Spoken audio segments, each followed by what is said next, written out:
Hello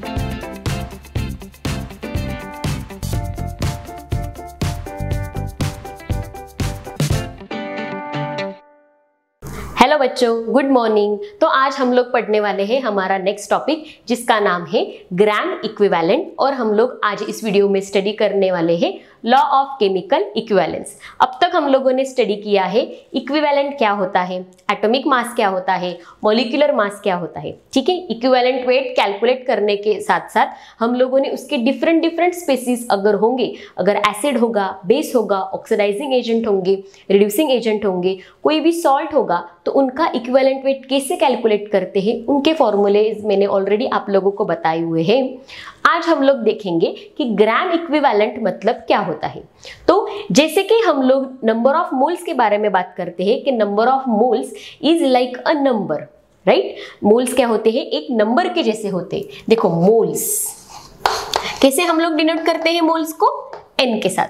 क्या है number of moles का formula, given mass of that given compound divided by what, its molecular mass, divided by what, its molecular mass। ये होता है हमारा number of moles. ठीक है, ग्राम इक्विवेलेंट क्या होता है, so gram equivalent of any compound is nothing but given mass of that given compound divided by equivalent mass, divided by equivalent मास। ठीक है, तो यहाँ पे हम लोगों को इक्विवेलेंट डेफिनेशन पता है इक्विवेलेंट मास की। क्या होती है इक्विवेलेंट मास की definition, equivalent mass is nothing but molecular mass of that given compound divided by the valency factor, divided by the valency factor. हम लोगों ने देखा है इक्विवेलेंट वेट कैलकुलेट करने का फॉर्मूला, कोई भी एलिमेंट के लिए हम लोग क्या लिखते थे, एलिमेंट अगर होगा तो atomic mass divided by valency. अगर मॉलिक्यूलर मास होगा, मतलब मॉलिक्यूल के लिए अगर हम लोगों को इक्विवेलेंट मास निकालना होगा, तो हम लोग क्या कंसिडर करते हैं, molecular mass divided by valency factor. तो चलो ये जो वैल्यू है ये हम लोग यहाँ पे पुट करेंगे। ठीक है, तो ग्राम इक्विवेलेंट कितना हो जाएगा, gram equivalent will be equal to, this is what, mass of a given compound। मैं उसको weight लिखती हूँ और इसको लिखेंगे equivalent weight। this is what, equivalent weight। हाँ ठीक है, तो ग्राम इक्विवेलेंट कितना है, given mass that is wait of that given compound W divided by, यहाँ पे मैं लिख लेती हूँ इसको molecular weight divided bye valency factor. Okay, तो अभी ये क्या है, वेट है, और हमारा इक्विवेलेंट मास कितना है, molecular weight upon valency factor. तो मैं इक्विवेलेंट मास की वैल्यू ये जो यहाँ पे थी वो यहाँ पे पुट करती हूँ, मॉलिक्यूलर वेट ये डिवाइड है, ये क्या होगा यहाँ पे जाके multiply by valency factor, multiply by valency factor. और हम लोगों को पता है ये क्या है, वेट अपॉन मॉलिक्यूलर वेट। मतलब क्या, weight upon molecular weight is nothing but our number of moles। so what I can do is I can write here that this is number of moles multiplied by valency factor, multiplied by valency factor। so this is the relation between gram equivalent and number of moles, gram equivalent and number of moles. तो अगर आप लोगों को number of moles दिए गए होंगे तो आप इजीली क्या कर सकते हैं, उस मॉलिक्यूल के लिए, उस एटम के लिए, उस एलिमेंट के लिए ग्राम इक्विवेलेंट उसका कैलकुलेट कर सकते हैं, अगर आप लोगों को वैलेंसी फैक्टर उसका पता हो तो। Otherwise we can determine the number of moles, अगर हम लोगों को ग्राम इक्विवेलेंट पता हो और वैलेंसी फैक्टर पता हो, वो क्या करूंगी मैं, इसको यहाँ पे डिवाइड करूंगी और मुझे इजीली नंबर ऑफ मोल्स यहाँ पे मिल जाएंगे। ठीक है, तो इस तरह से ये है हमारा ग्राम इक्विवेलेंट का कंसेप्ट। क्या होता है हमेशा, 1 gram equivalent of any substance is equal to the given mass of that given substance divided by equivalent mass of that substance. जैसे हम लोग नंबर ऑफ मोल्स निकालते हैं कि whatever the weight of that compound is given, divide करो उसको किससे, उसके मॉलिक्यूलर मास से। उसके मॉलिक्यूलर वेट से। सिमिलरली ग्राम इक्विवेलेंट क्या होता है, जो भी मास दिया गया होता है उसको हम इक्विवेलेंट वेट से डिवाइड करते हैं। यहाँ पे मॉलिक्यूलर वेट, यहाँ पे इक्विवेलेंट वेट। ठीक है, तो इस तरह से ये है हमारा ग्राम इक्विवेलेंट का कंसेप्ट। और ये इक्वेशन भी आप लोग ध्यान में रखना है।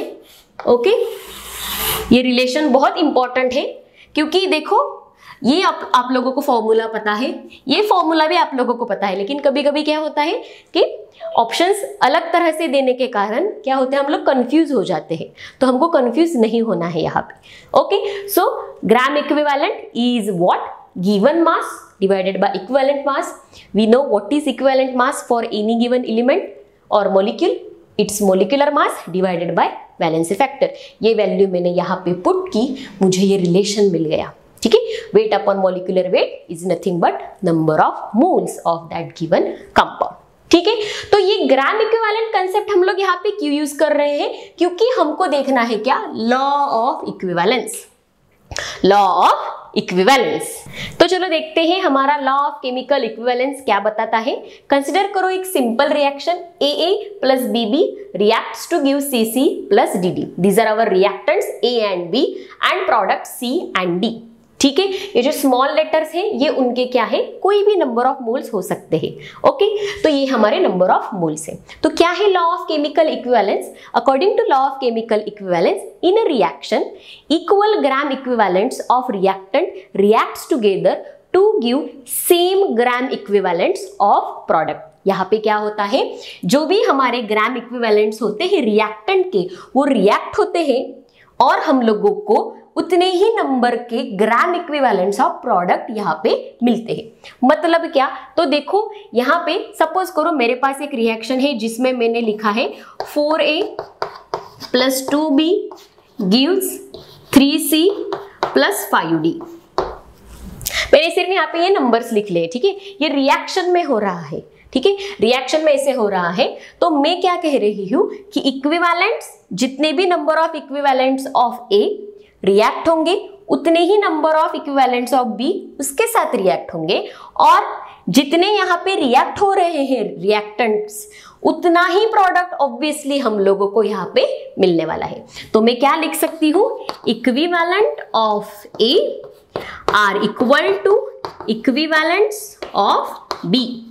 हम लोग ग्राम इक्विवेलेंट को कैसे कहते हैं, equivalents, EQ, which are equal to equivalents of C, क्योंकि उतने ही हम लोगों को क्या मिलने वाला है, C मिलने वाला है, प्रोडक्ट मिलने वाला है, और उतने ही हम लोगों को क्या मिलने वाला है, D, इक्विवेलेंट्स ऑफ D। और हम लोगों को पता है इक्विवेलेंट्स की डेफिनेशन क्या है, ग्राम इक्विवेलेंट क्या होता है, given mass of that given compound, that is WA, divided by what, equivalent weight of given compound। ये किसके इक्विवेलेंट है, WB अपॉन EB। ये किसके इक्विवेलेंट है, WC अपॉन EC। ये किसके इक्विवेलेंट है, WD अपॉन ED। ठीक है, तो ये इक्वेशन बहुत ही इंपॉर्टेंट है। हम लोग इस इक्वेशन को क्या कर सकते हैं, दो कोई भी टर्म इक्वेट करके हम लोग, अगर हम लोगों को एक का इक्विवेलेंट वेट निकालना हो, उसका वेट दिया गया हो, इक्विवेलेंट वेट हम लोग एलिमेंट्स का डिटरमाइन कर सकते हैं, कोई भी एटम का। जैसे कि ऑक्सीजन का 8 है, Ag का 108 है। देखो ऑक्सीजन का कितना है, 8। सिल्वर अगर दिया हुआ होगा 108, देन हाइड्रोजन अगर होगा तो हम लोग क्या लिखेंगे यहाँ पे 1। अगर हमारे पास क्लोरीन होगा तो हम लोग क्या लिखेंगे 35.5, राइट, 35.5। तो इस तरह से ये हम लोगों को इक्विवेलेंट्स वेट इनके दिए हुए हैं। मतलब मोस्टली क्या होता है, इस तरह के ही एलिमेंट्स पूछे जाते हैं, ऑक्साइड होगा, क्लोराइड होगा, ठीक है, नहीं तो Ag होगा, AgNO3 होगा। इस तरह से प्रॉब्लम्स यहाँ पे पूछे जाते हैं, इसलिए मैंने ये पर्टिकुलर एलिमेंट्स आप लोगों को यहाँ पे बता रही हूँ। ठीक है, तो अगर हम लोगों को एक का वेट दिया हुआ होगा, दूसरे का भी वेट दिया हुआ होगा, और उसका इक्विवेलेंट वेट हम लोग उनके ये वैल्यू से हम लोग यहाँ पे पुट कर सकते हैं। और थर्ड का मतलब जो हमारा इंटरेस्टेड मॉलिक्यूल होगा उसका इक्विवेलेंट वेट इजीली कैलकुलेट कर सकते हैं। इसके बारे में हम लोग प्रॉब्लम्स देखने वाले हैं, तो आपको ये मेथड समझ में आने वाला है। तो यहाँ पे मैंने क्या बोला कि केमिकल इक्विवेलेंस क्या बताता है, रिएक्टेंट में जितने ग्राम इक्विवेलेंट रिएक्ट होंगे उतने ही ग्राम इक्विवेलेंट प्रोडक्ट में फॉर्म होंगे, उतने ही ग्राम इक्विवेलेंट प्रोडक्ट में फॉर्म होंगे। लेकिन अगर हम लोगों के पास सपोज करो ऐसी रिएक्शन है, N2 reacts with 3H2 to give 2NH3। यहाँ पे क्या दिया हुआ है, नंबर ऑफ मोल्स देखो, यहाँ पे 1 है, 3 है, 2 है, मतलब यहाँ पे नंबर ऑफ मोल्स अलग अलग है। तो मैंने क्या बोला है, हम लोगों को क्या कंसिडर करना है, यहाँ पे ग्राम इक्विवेलेंट्स। हम लोगों को क्या कंसिडर करना है, ग्राम इक्विवेलेंट्स, जिसको हम क्या लिखते हैं, सिर्फ इक्विवेलेंट, जिसको हम क्या लिखते हैं, सिर्फ इक्विवेलेंट। तो इसलिए नंबर ऑफ मोल्स कोई भी हो उस पे हम लोगों को ध्यान नहीं देना है, हम लोगों को इक्विवेलेंट्स कितने कंसिडर करने हैं, मतलब इक्विवेलेंट्स कितने कंट्रीब्यूट कर रहे हैं रिएक्शन में, वो ही देखना है। ओके, तो सपोज करो ये हमारे पास रिएक्शन है A plus be giving C plus D, तो यहाँ पे सपोज करो मैंने क्या कहा कि नंबर ऑफ इक्विवेलेंट्स हमेशा सेम होंगे, लेकिन अगर हमारे पास ये रिएक्शन है, यहाँ पे 5 इक्विवेलेंट्स दिए गए हैं A के, ठीक है, B के कितने इक्विवेलेंट्स प्रेजेंट है, तो B के 2 इक्विवेलेंट्स प्रेजेंट है। क्या दिया है, 5 equivalents of A are present और 2 equivalents of B are present. मैंने क्या कहा है कि जितने भी हमारे रिएक्टेंट होंगे वो जितने रिएक्ट होंगे उतना ही प्रोडक्ट मिलेगा। तो यहाँ पे इसकी क्वांटिटी क्या है, कम है, कितनी है, 2 इक्विवेलेंट, ठीक है ना। तो ये क्या होगा, 2 इक्विवेलेंट ही रिएक्शन में कंट्रीब्यूट करेगा, और ये 5 में से कितना कंट्रीब्यूट होगा, 2 B के साथ कितना रिएक्ट होगा, 2 इक्विवेलेंट, मतलब इसमें 3 इक्विवेलेंट क्या होगा इन रिएक्शन, इसके भी 2 इक्विवेलेंट सिर्फ रिएक्ट होंगे, इसके 2 इक्विवेलेंट के साथ, ठीक है, और हम लोगों को प्रोडक्ट कितना मिलेगा, 2 इक्विवेलेंट और 2 इक्विवेलेंट। ये बता रही हूं मैं कि equivalents of A are equal with the equivalents of B are equal with the equivalents of C are equal equivalents of D। समझ में आ रही है बात।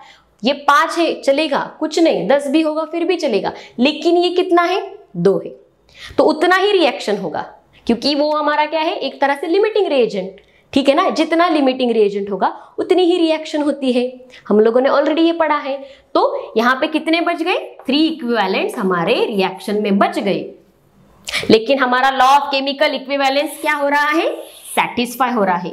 वो क्या कहता है, जितने रिएक्टेंट्स रिएक्ट होंगे उतने ही प्रोडक्ट्स फॉर्म होंगे, मतलब क्या, gram equivalents of A are equal with the gram equivalents of B are equal with the gram equivalents of C are equal with the gram equivalents of D, ठीक है। तो इस तरह से है हमारा ये law of chemical equivalence. Equivalent weight determine करने के लिए हम लोगों को डिफरेंट मेथड्स देखना है आज, तो उनमें हम लोग ये ही फॉर्मूला यूज करने वाले हैं, इसलिए ये फॉर्मूला बहुत इंपॉर्टेंट है, ठीक है। कभी कभी हम लोगों को क्या दिया होता है, ये रिएक्टेंट दिया हुआ होगा, इसका भी वेट दिया हुआ होगा, दोनों रिएक्टेंट्स के, और इसका इक्विवेलेंट वेट हम लोग कैलकुलेट कर सकते हैं, कौन सा एलिमेंट प्रेजेंट है वो देख के, ऑक्सीजन है, क्लोरीन है, सिल्वर है, हाइड्रोजन है, वो देख के हम लोग उसका इक्विवेलेंट वेट डाल सकते हैं, और जो इंटरेस्टेड मॉलिक्यूल है उसका इक्विवेलेंट वेट कैलकुलेट कर सकते हैं, मेटल होगा, एलिमेंट होगा, कोई भी होगा। नहीं तो अगर हम लोगों को प्रोडक्ट का वैल्यू दिया हुआ होगा, उसका वेट, तो वो 2 इक्वेशन हम लोग इक्वेट करके क्या करेंगे, वो 2 इक्वेशन हम लोग इक्वेट करके क्या करेंगे, पर्टिकुलर इक्विवेलेंट वेट कैलकुलेट कर सकते हैं। इसलिए ये फॉर्मूला बहुत ज्यादा इंपॉर्टेंट है।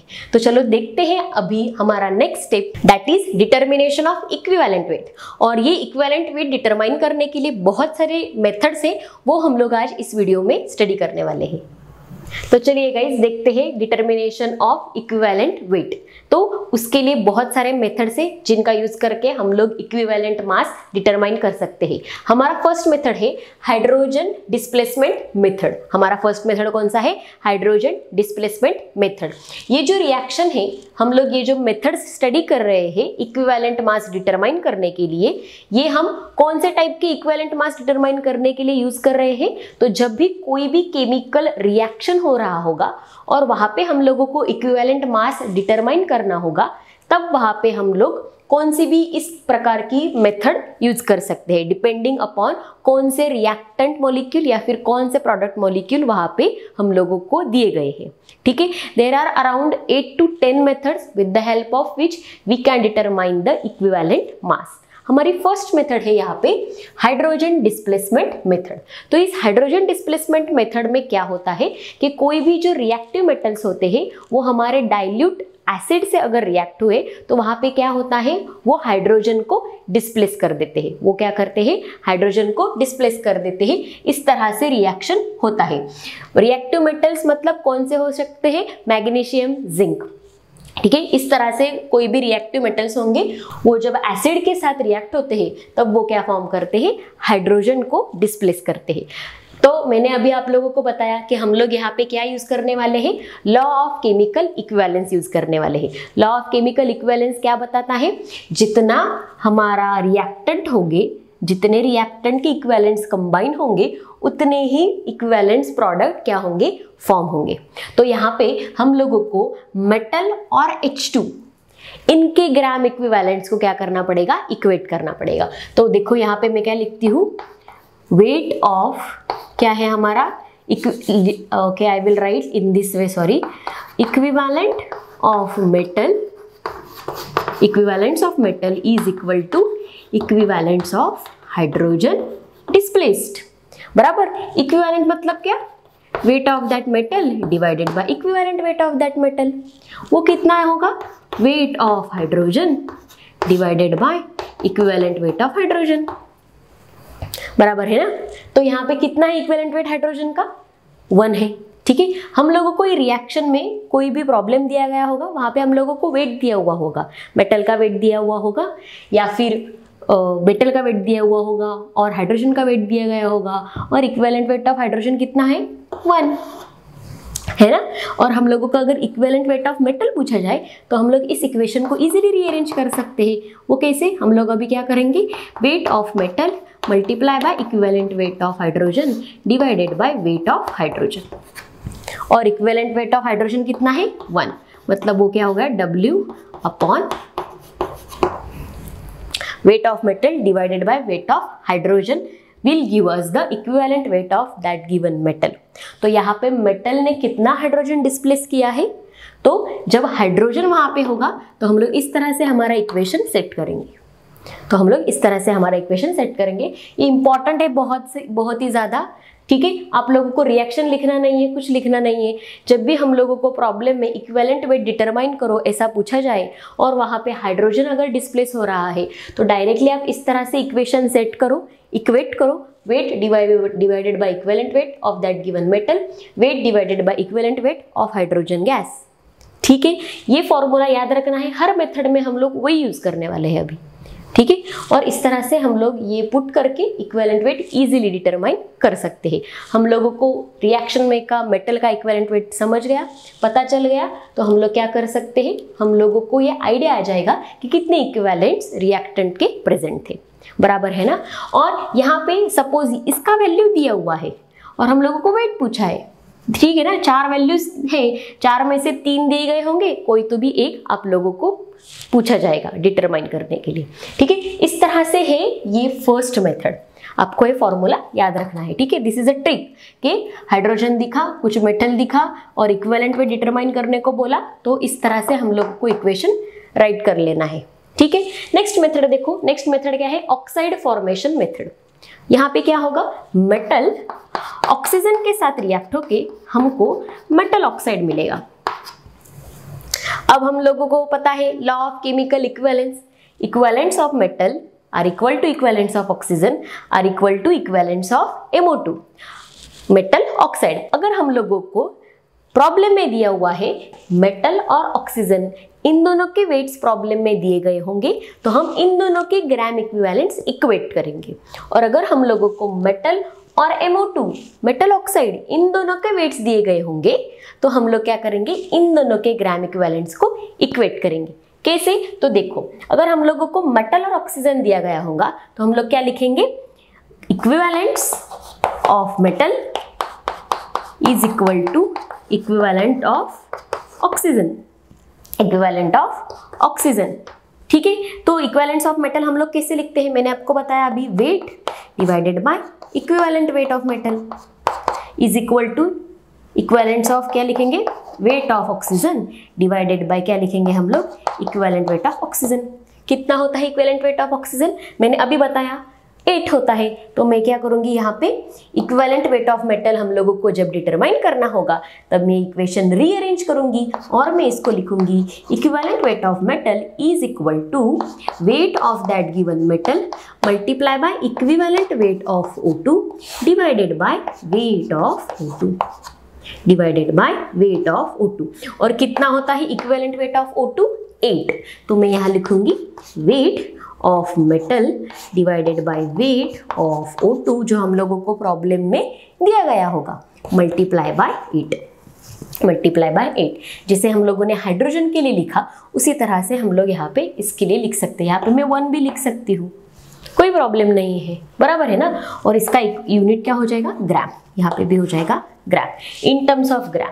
यहाँ पे मैंने मेटल और ऑक्सीजन इक्वेट किया, लेकिन अगर हम लोगों को मेटल और ऑक्साइड दिया गया होगा तो इन दोनों के इक्विवेलेंस में इक्वेट करूंगी। मैं कैसे लिखूंगी वो, equivalence of metal is equal to equivalence of metal oxide, right. इनका वेट क्या है, मेटल का weight divided by equivalent weight of metal is equal to, यहाँ पे क्या लिखेंगे, weight of metal oxide divided by equivalent weight of metal oxide, equivalent weight of metal oxide. तो मैं यहाँ पे क्या कर सकती हूँ, इसको equivalent weight of metal oxide अगर डायरेक्टली दिया गया होगा तो हम लोग वो पुट कर लेंगे। अगर हम लोगों को वैसे नहीं दिया गया होगा तो हम लोग क्या करेंगे, equivalent weight of metal oxide मतलब क्या होगा, equivalent weight of metal plus equivalent weight of oxygen. मतलब मैं ये क्या कर सकती हूँ, इसको ये टर्म को अलग तरह से लिख सकती हूँ,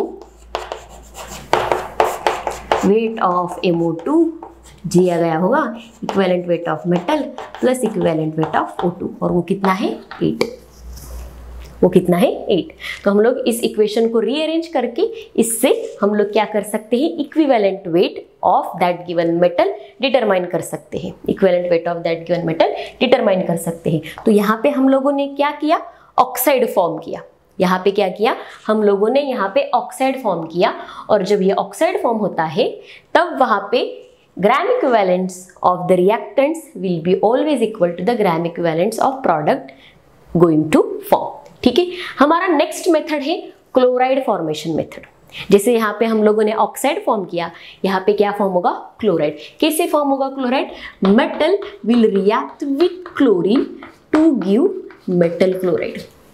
मेटल यहाँ पे क्या होगा, क्लोरीन के साथ रिएक्ट होगा और मेटल क्लोराइड फॉर्म होगा। तो जैसे हम लोगों ने अभी तक इक्वेट किए उसी तरह से हम लोग यहाँ पे भी क्लोराइड फॉर्मेशन में इक्वेट कर सकते हैं मेटल और क्लोरीन, और otherwise metal and metal chloride.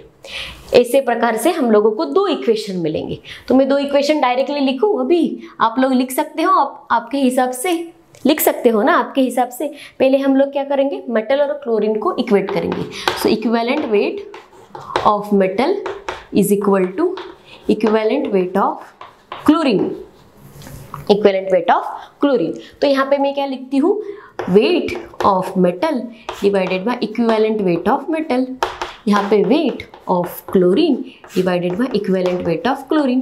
कितना होता है इक्विवेलेंट वेट ऑफ क्लोरीन, 35.5। तो इस इक्वेशन को डायरेक्टली रीअरेंज कर लेती हूँ मैं, ये कितना आ जाएगा, wait of metal multiply bye 35.5 divided by weight of chlorine, जो हम लोगों को प्रॉब्लम में दिया गया होगा। ठीक है, यहाँ पे अगर सपोज मैंने मेटल और मेटल क्लोराइड इन दोनों को इक्वेट किया तो हमारा इक्वेशन कैसे बनेगा, तो मैं यहाँ पे फिर से लिख लेती हूँ, equivalent of metal is equal to equivalent of metal chloride. Okay, तो यहाँ पे लिखेंगे इक्विवेलेंट मतलब क्या, weight upon equivalent weight, weight upon equivalent weight. ठीक है, वेट अपॉन मॉलिक्यूलर वेट क्या होता है, वेट अपॉन मॉलिक्यूलर वेट क्या होता है, नंबर ऑफ मोल्स। ओके, अब नेक्स्ट क्या हो जाएगा यहाँ पे, weight of MCl2 divided by equivalent weight of metal plus equivalent weight of chlorine. जैसे मैंने आप लोगों को यहाँ पे बताया कि मेटल ऑक्साइड को मैं क्या कर सकती हूँ, फोड़ सकती हूँ मेटल में और ऑक्सीजन में, उसी तरह वहाँ पे मैंने क्या किया, मेटल और क्लोरीन को क्या कर दिया, मैंने स्प्लिट कर दिया। ठीक है, मैंने स्प्लिट कर दिया और इस तरह से लिखा। ठीक है, तो यहाँ पे हम लोग इस इक्वेशन को रीअरेंज कर सकते हैं। कैसे लिखोगे रीअरेंज करके, तो मैं क्या करती हूँ, यहाँ पे इसका आंसर लिख लेती हूँ, उसकी वैल्यू पुट कर लेते हैं ना अभी, wait of metal chloride divided by equivalent weight of metal plus 35.5 plus 35.5। तो इस तरह से हो जाएगा हमारा ये इक्वेशन। और यहाँ पे हम लोग इस तरह से डिटरमाइन कर सकते हैं इक्विवेलेंट वेट ऑफ मेटल। इस इक्वेशन को रीअरेंज करना पड़ेगा। जब हम लोग प्रॉब्लम्स देखेंगे ना, तब आप लोगों को ये समझ में आने वाला है। लेकिन इस तरह से ये जो कंसेप्ट है ग्राम इक्विवेलेंट का, वो कैसे अप्लाई करना है वो हम लोगों को पहले समझना चाहिए। वो समझ में आ गया तो कोई भी मेथड रहेगी वो हम ईजीली क्या कर सकते हैं, सॉल्व कर सकते हैं प्रॉब्लम। हमेशा इक्विवेलेंट्स क्या करने हैं, इक्वेट करने हैं। समझ में आ रही है बात। नेक्स्ट हमारा मेथड है न्यूट्रलाइजेशन मेथड। यहाँ पे हम लोग एसिड और बेस, इनका क्या देखने वाले हैं, न्यूट्रलाइजेशन देखने वाले हैं। इनका क्या देखने वाले हैं, न्यूट्रलाइजेशन देखने वाले हैं। यहाँ पे हम लोग इक्विवेलेंट मास कैसे डिटरमाइन करेंगे, equivalent mass of any acid or base is equal to weight of that given acid or base into divided by volume into normality, divided by volume into normality। यहाँ पे weight क्या होगा, weight is mass of any acid or base in terms of grams, volume will be in liters and normality of that given acid or base। तो इस तरह से neutralisation reaction होगा। वहां पे एसिड और बेस रिएक्ट होंगे एक दूसरे के साथ और क्या फॉर्म करते हैं, सॉल्ट एंड वाटर। क्या फॉर्म करते हैं, सॉल्ट एंड वाटर। तो जब ऐसी रिएक्शन होगी तब भी हम लोग क्या कर सकते हैं, वहां पे equivalents of acid are equal with the equivalents of base, और हम लोग क्या कर सकते हैं, इक्विवेलेंट मास डिटरमाइन कर सकते हैं। हम क्या कर सकते हैं, इक्विवेलेंट मास डिटरमाइन कर सकते हैं। तो यहाँ पे वेट किसका है, वेट ऑफ एसिड और बेस इन ग्राम। वॉल्यूम क्या है, वॉल्यूम ऑफ बेस और एसिड इन लीटर, और नॉर्मेलिटी ऑफ बेस और एसिड, नॉर्मेलिटी का जो यूनिट होगा हमारा वही number of gram equivalents divided by litre. ठीक है, तो मैंने आपको यहाँ पे बताया कि हाइड्रोजन डिस्प्लेसमेंट मेथड में जो रिएक्टिव मेटल्स होते हैं वो डाइल्यूट HCl, जो डाइल्यूट एसिड्स होते हैं, उनमें से क्या करते हैं, हाइड्रोजन को डिस्प्लेस कर देते हैं। ठीक है ना। उसी तरह से कुछ मेटल्स जो होते हैं जैसे सोडियम और कैल्शियम, ये क्या करते हैं, हाइड्रोजन के साथ रिएक्ट होते हैं, कंबाइन होते हैं। ठीक है, और इसलिए हम लोग वो भी मेटल्स यहाँ पे स्टडी कर सकते हैं। ठीक है, वो भी मेटल्स हम लोग यहाँ पे स्टडी कर सकते हैं। तो मैं क्या लिखूंगी, इक्विवेलेंट वेट डिटरमाइन करने के लिए कोई भी मेटल का wait of that given metal divided by how much hydrogen is getting displayed multiply by 1। ठीक है, ये आपको समझ में आ गया। आप उस तरह से भी फॉर्मूला लिख सकते हो। मतलब क्या होता है, यहाँ पे वेट ऑफ हाइड्रोजन क्या है, जितना हाइड्रोजन यहाँ पे डिस्प्लेस हो रहा है उसका वेट है। समझ में आ रही है बात। उस तरह से मैंने यहाँ पे ये लिखा है।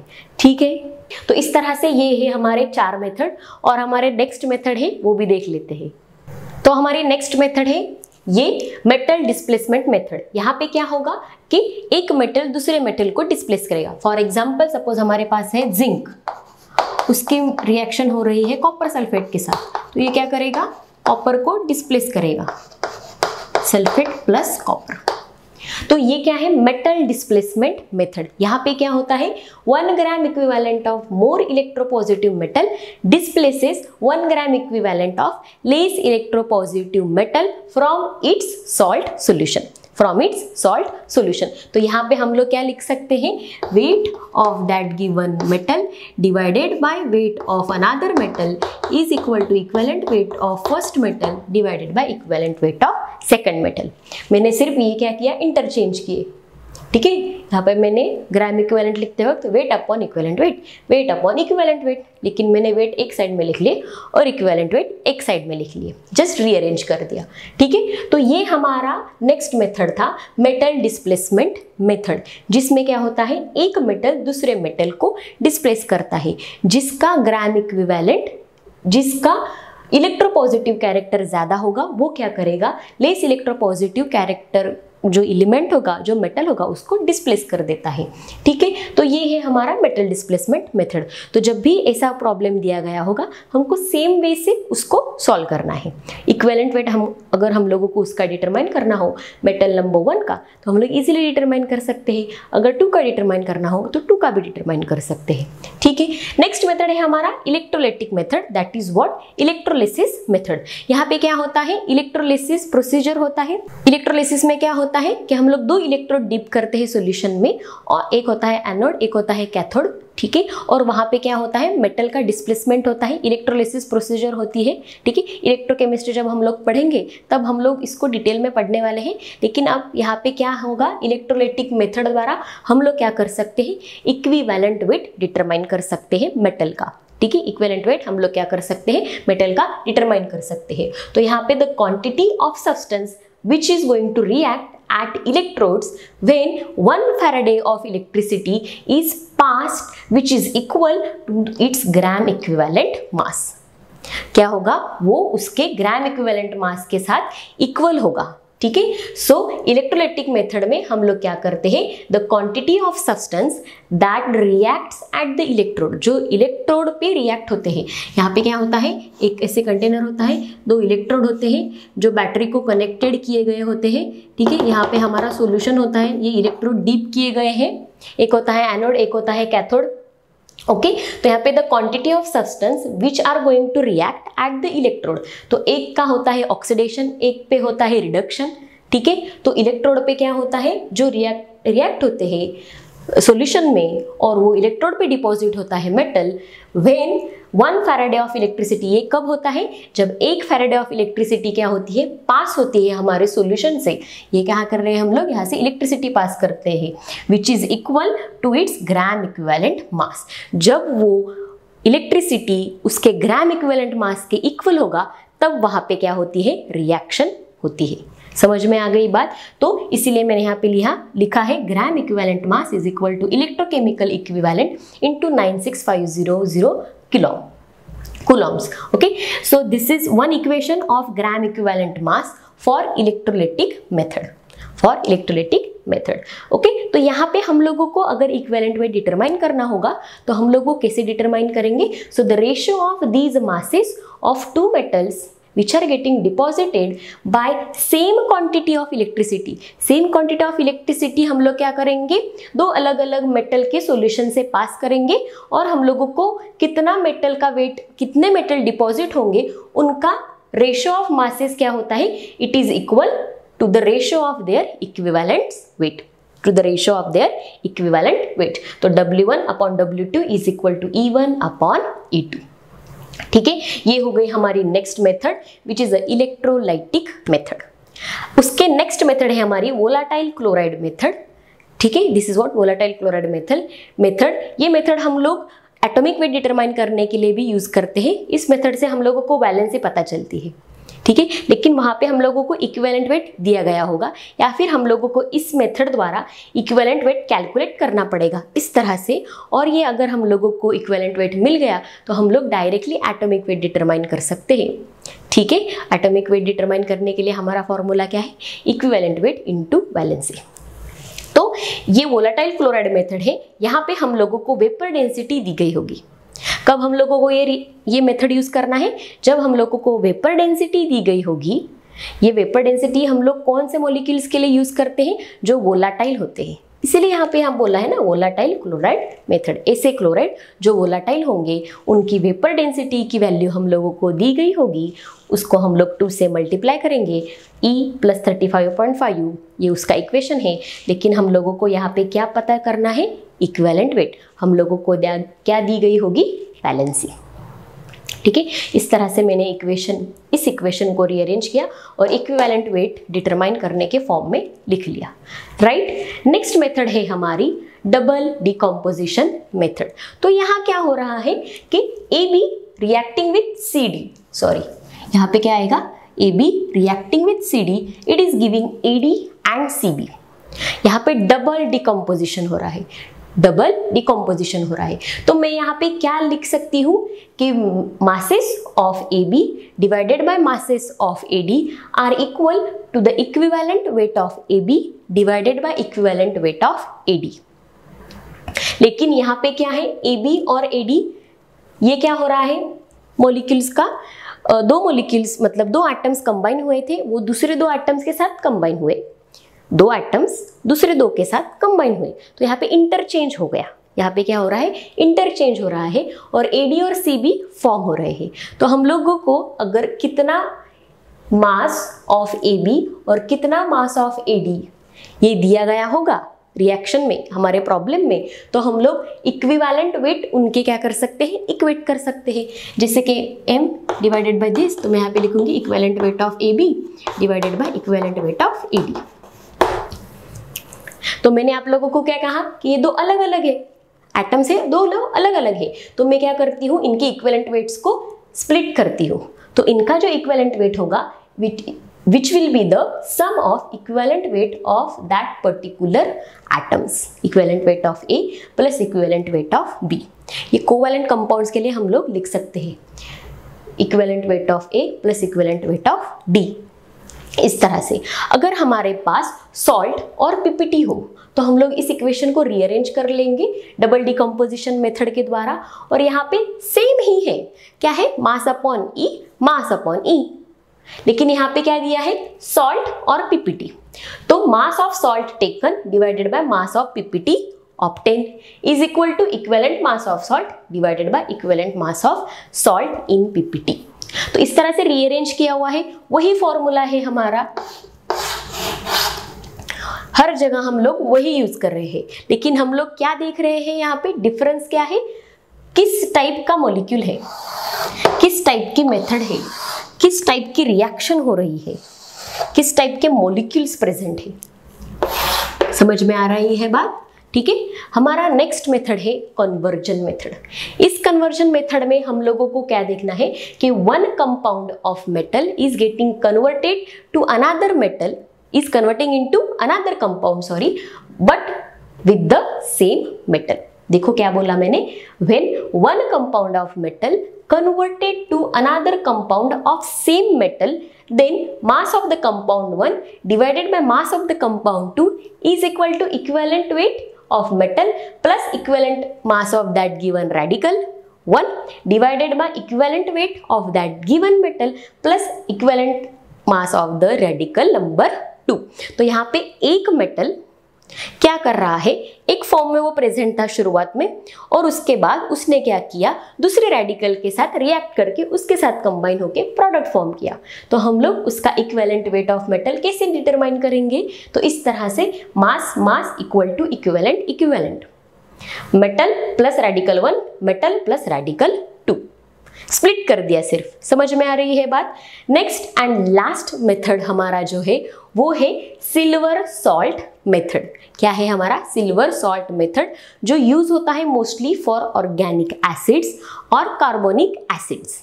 तो इस सिल्वर सॉल्ट मेथड में क्या होता है कि हमारा जो एसिड होता है या फिर हमारा जो मॉलिक्यूल होता है RCOOAG, ये जो RCOAG होता है ये चेंज होता है, कन्वर्ट होता है Ag में through combustion, through combustion.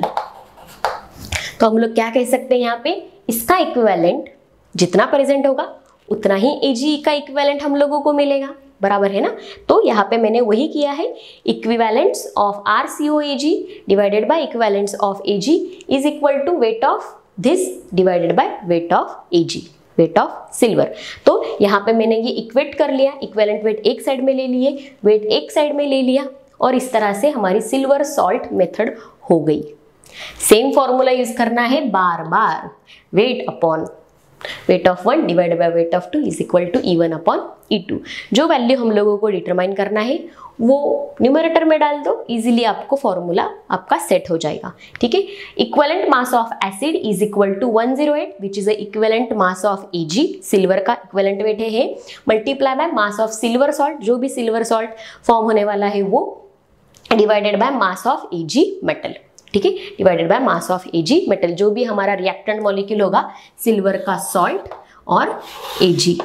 Silver salt से हम लोगों को यहाँ पे क्या मिलेगा, सिल्वर मिलेगा।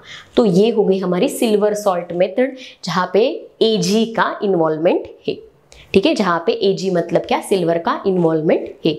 तो इस तरह से ये टोटल 10 मेथड्स हैं, लेकिन इन शॉर्ट आप लोगों को समझ में आ गया है कि कैसे हम लोग यहाँ पे कोई भी प्रॉब्लम सॉल्व कर सकते हैं, ठीक है।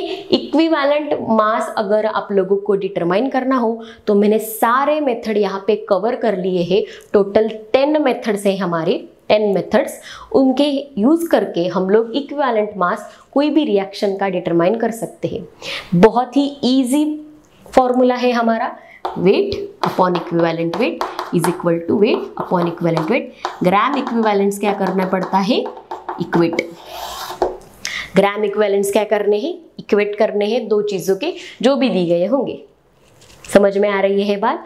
और हम लोगों को प्रॉब्लम सॉल्व करने हैं इस मेथड्स पे बेस्ड, वही तभी तो हम लोगों को समझ में आएगा ना पूरा टॉपिक, ठीक है। तो आज के वीडियो में मैंने आप लोगों को मेथड्स बताए हैं, ग्राम इक्विवेलेंट क्या होता है वो बताया है, लॉ ऑफ केमिकल इक्विवेलेंस भी एक्सप्लेन किया है। अगर फिर भी आप लोगों को कोई डाउट होगा तो आप पूछ सकते हो। यहाँ पे ये जो मेथड्स हैं इनको डीप में जाने की ज़रूरत नहीं है, ठीक है, यहाँ पे डीप में जाने की ज़रूरत नहीं है, सिर्फ आपको अंदाज आने के लिए, ठीक है, just for the introductory purpose I am explaining you all these methods, ठीक है। अगर आप लोगों को डीप में जाना होगा, इलेक्ट्रोलाइटिक मेथड क्या होता है, कैसे करता है 1 फैराडे ऑफ इलेक्ट्रिसिटी रिएक्शन वहाँ पे, तो ये सब हम लोग इलेक्ट्रोकेमिस्ट्री जब पढ़ेंगे तब वहाँ पे वो होने वाला ही है। तो इसलिए अभी शुरुआत के टाइम पे हम लोगों को कॉन्सेंट्रेट करना है कि इक्विवेलेंट मास हम लोग कैसे कैलकुलेट कर सकते हैं। अगर हम लोग और डीप में जाएंगे तो हमारा और मतलब स्टडी बढ़ेगा, ठीक है। तो इसलिए ये मेथड्स आप लोगों को समझ में आ गया। होप सो आपको ये मेथड समझ में आ गई हो। अगर आप लोगों को ये वीडियो अच्छी लगी हो तो प्लीज़ लाइक कीजिए, मेरे चैनल केमिस्ट्री बेमिस्ट्री को सब्सक्राइब कीजिए। Thank you so much for watching this video.